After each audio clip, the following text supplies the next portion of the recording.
হঠাৎ প্রেমে আসলো তুফান, ডুবলো তরি মাঝে। স্বপ্নখানা ভাঙতে দেখি সেই তুমি নেই কাছে। বিনিদ্র রাত জাগবে দুজন, দু চোখ ভেজা ঘুম। আবির রঙে রাঙা হবে ভালোবাসার মরশুম।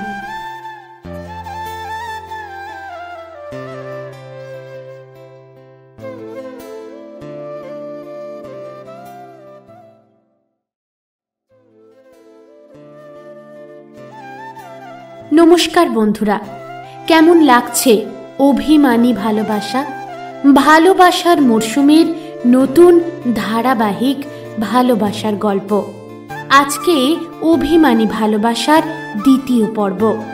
আজকের গল্প পাঠে প্রীতম। গল্পের অন্যান্য ভূমিকায় প্রীতমের সঙ্গে আমি অন্তরা। তাহলে চলুন দেরি না করে শুরু করি অভিমানী ভালোবাসার দ্বিতীয় পর্ব।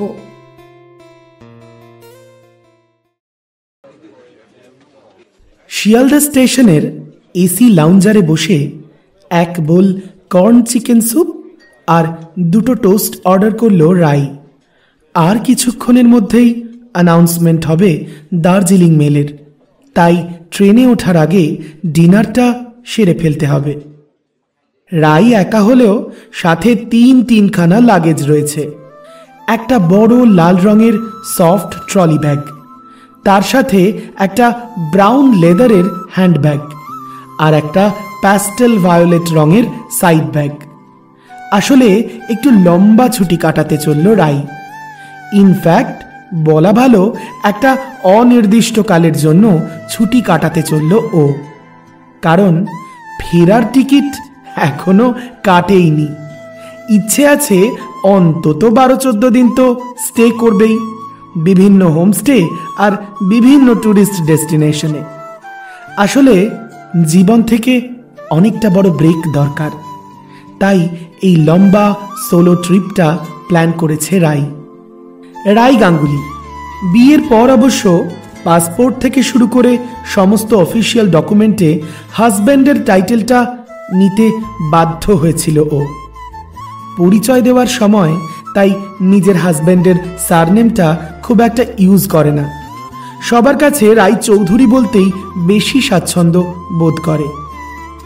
31 বছরের রাই ফর্সা, সুন্দরী, তবে তন্নি বলা চলে না, বরং হালকা মোটাসোটা চেহারায় একটা অন্যরকম লালিত্য আছে। ভিড়ের মাঝেও রাইকে আলাদা করে ফিগার আউট করা যায়। এখন অবশ্য উত্তরপাড়ার ফ্ল্যাটে বছরের বেশিরভাগ সময়টা একাই কাটে ওর। চন্দননগরের এক সময়ের জয়েন্ট বাড়িটা ওরা ছেড়ে চলে এসেছে রাইয়ের বিয়ের আগেই। তবুও জেঠু কাকুদের খোঁজ খবর নিতে মাঝে সাঝে যেতেই হয় ওকে।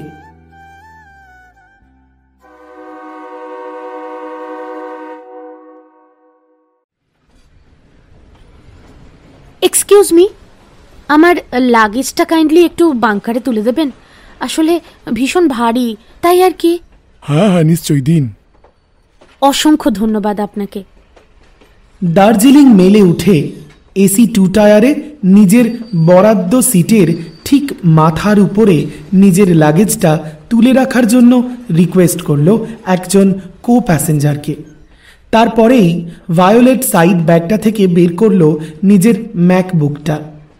আর বেশ কিছুক্ষণ চোখে চশমা এঁটে যেন কোনো জরুরি কাজ সেরে নিল।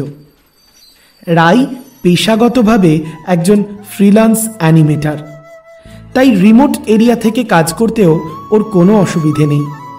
মাঝে মধ্যেই তাই চম্পট দেয় এদিক ওদিক সেদিক। সঙ্গে শুধু ওর পোর্টেবল ওয়ার্ক স্পেসটা ক্যারি করতে হয়, বাস। ট্রেনে উঠে সেটেলড হয়ে একটা ফোন করলো ওর মাকে। হ্যালো মা, হ্যাঁ এইমাত্র ট্রেন ছেড়ে দিল। শোনো না, এই কটা দিন কিন্তু খাওয়া দাওয়া নিয়ম করে করো, হ্যাঁ? আর শোনো, মাথায় রেখো, দুপুরে খাওয়ার পরে কিন্তু অনেকগুলো ওষুধ আছে।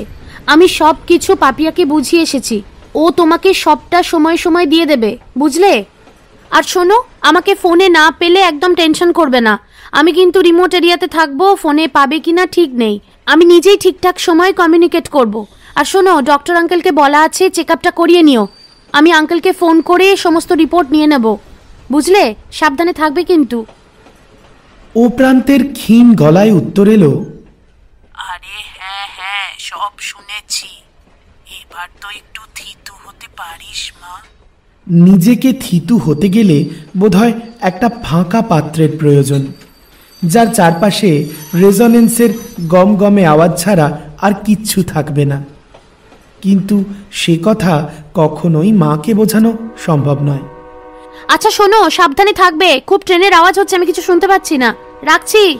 ফোন রেখে স্লিপিং লাইটের সুইচটা অফ করে ট্রেনের বেডরোলগুলো অ্যারেঞ্জ করে বিছানা পেতে শুয়ে পড়ল রাই।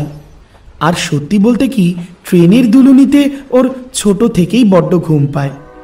তাই ট্রেন ছাড়ার কিছুক্ষণ পরেই আস্তে আস্তে দুটো চোখে তন্দ্রা নেমে এলো রাইয়ের।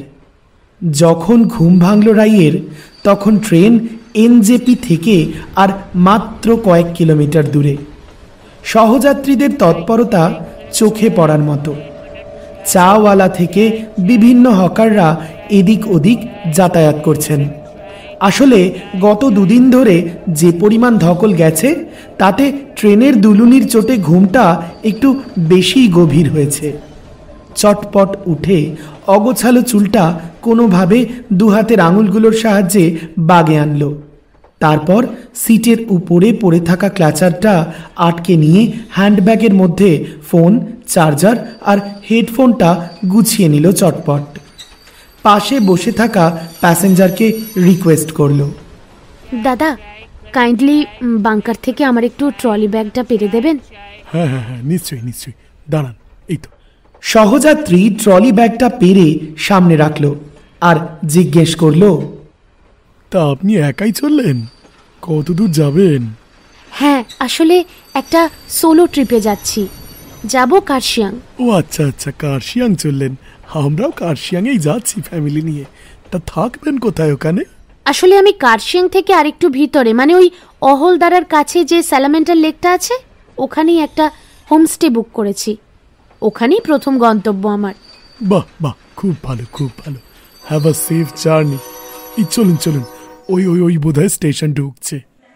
জনকোলাহল আর কুলিদের চেঁচামেচি দিব্যি জানান দিচ্ছে দার্জিলিং মেল এনজেপি স্টেশনে পৌঁছে গেছে। ব্রাউন লেদারের ব্যাগটা ট্রলির হ্যান্ডেলে অ্যাটাচ করে পা বাড়ালো এসকেলেটরের দিকে। যদিও এখনো পর্যন্ত ডিসাইড করতে পারেনি কিভাবে পৌঁছবে নিজের গন্তব্যে। মনে মনে বলল, পার্সোনাল একটা ক্যাব নিয়ে নেব? না না, টোটো ধরে তেনজিং নোরগে বাস স্ট্যান্ড গিয়ে ওখান থেকে শেয়ার ক্যাবে কার্শিয়াং স্টেশনে পৌঁছে শেয়ারে যাওয়াটাই বোধহয় ভালো হবে, খরচাটাও কম হবে। কতদিন যে এখানে থাকবো তা তো ঠিকই নেই। প্রথম দিকটা একটু চেপে খরচ করাটাই বোধহয় ভালো। পা বাড়ালো টোটোর স্ট্যান্ডের দিকে। থমকে দাঁড়ালো রাই। এক মুহূর্ত অপেক্ষা না করে সালোয়ারের ওড়নাটা মুখে পেঁচিয়ে নিল আর সানগ্লাসটা ঠিক করে নিল চোখের উপরে। পিছন ঘুরে দাঁড়ালো রাই। আমি ঠিক দেখলাম? ওটা বন্যী শিখা না? ও ও এখানে কি করছে? ভালোবাসার মরশুম চ্যানেলের নতুন ধারাবাহিক অভিমানী ভালোবাসা কেমন লাগছে? যদি ভালো লেগে থাকে তাহলে অবশ্যই চাই লাইক, শেয়ার এবং সাবস্ক্রাইব। আগের পর্বে অনেকেই সঠিক উত্তর গেস করেছেন। এই পর্বেও থাকছে একটা প্রশ্ন।